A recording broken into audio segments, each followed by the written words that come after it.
हाँ तो बच्चों पार्ट 3 का सेकंड पार्ट है, ठीक है। जो अभी आपको पहले हमने पढ़ाए थे इंट्रोडक्शन में, उसके आगे जो लाइट बदलने वाला रूल्स होते हैं उनसे थोड़ा परिचित कराना चाहेंगे आपको। तो देखो बेटा, अगर किसी रिपोर्टेड स्पीच में लेटस का अगर यूज होता है तो फिर रिपोर्टिंग वर्ब को अलग ढंग से बदला जाता है। तो सजेस्टेड में बदलते हैं या फिर प्रपोज्ड में बदलते हैं, ठीक है। इसके अलावा और भी कुछ मतलब परिवर्तन होते हैं, जैसे कंजक्शन दैट का यूज किया जाता है, ठीक है, और लेट को शुड में बदल दिया जाता है। इसके साथ ही साथ अगर वहाँ पर जो नॉमिनेटिव केस अस का यूज होता है तो लेट अस ना, तो वो नॉमिनेटिव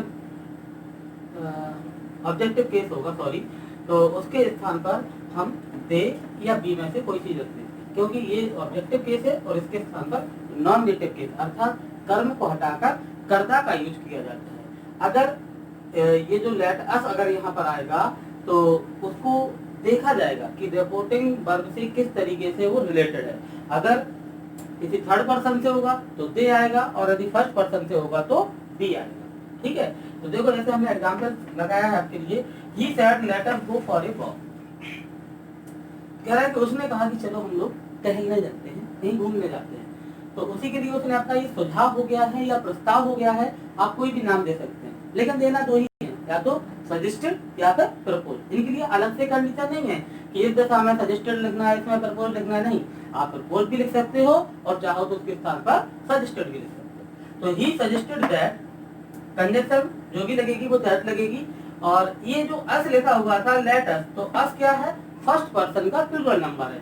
फर्स्ट पर्सन का होने के नाते इसको हम लोग किससे बदलेंगे, सब्जेक्ट ही से।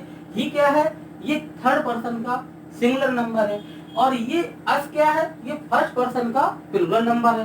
तो जो भी परिवर्तन होगा वो प्लूरल का प्लूरल से होता है और सिंगुलर का सिंगुलर से होता है। तो थर्ड पर्सन का प्लूरल नंबर होता है दे, इसलिए यहाँ पर दे आ जाता है। क्या आ जाता है, दे। तो दे शुड, आपको बता दिया है कि लेट को हमेशा शुड में बदलते हैं, तो they should go for a walk, हो गया, ठीक।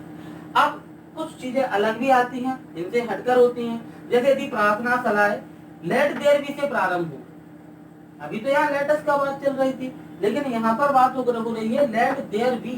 कोई भी अगर आपसे कोई प्रार्थना कर रहा है, कोई आपको सलाह दे रहा है, हो सकता है आदेश का विवाह हो, तो वो अगर लेट देयर बी से प्रारंभ होता है तो फिर आप उसके स्थान पर क्या करेंगे, लेट को दैट में, मतलब लेट से पहले दैट आ जाएगा तो हो जाएगा देयर, फिर दैट देयर, और लेट को बदलेंगे तो यहाँ पर आ जाएगा शुड, तो ये हो जाएगा लेट देयर शुड बी, ठीक है। इसमें इसका परिवर्तन कर दिया जाता है। एग्जाम्पल में देख लीजिए, he said let there be no talk about her. उसने कहा कि उसके बारे में कोई बात नहीं होनी चाहिए, तो उसने सलाह दी ना, तो ही एडवाइज, कंजंक्शन दैट आ जाएगा।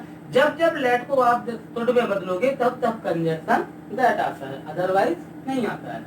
तो क्या हो जाएगा, that there should be no talk about, ठीक है।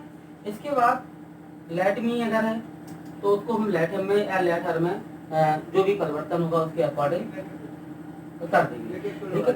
लेट हिम है तो उसका परिवर्तन नहीं करते। जैसे he said to his father let me forgive this time, उसने अपने पिता से कहा इस बार मुझे माफ कर दीजिए, ठीक है। तो इसका ये रिक्वेस्टेड हुई ना, तो यहाँ पर इसको जो रिपोर्टिंग वर्ब है उसको रिक्वेस्टेड में बदल दिया जाएगा। He requested his father to let him forgive this time. तो इसी तरीके से बेटा आप समझने की चेष्टा कीजिएगा। यदि कोई प्रॉब्लम आती है तो आप कांटेक्ट कीजिएगा, आपकी उचित मदद की जाएगी। और जितने हो सकता था मैंने कम से कम समय में आपको अधिक से अधिक समझाने की चेष्टा की है, फिर भी कुछ चीज़ें रह जाती हैं, उसके लिए आप कभी भी कांटेक्ट कर लीजिए, आपकी हेल्प की जाएगी, ठीक है।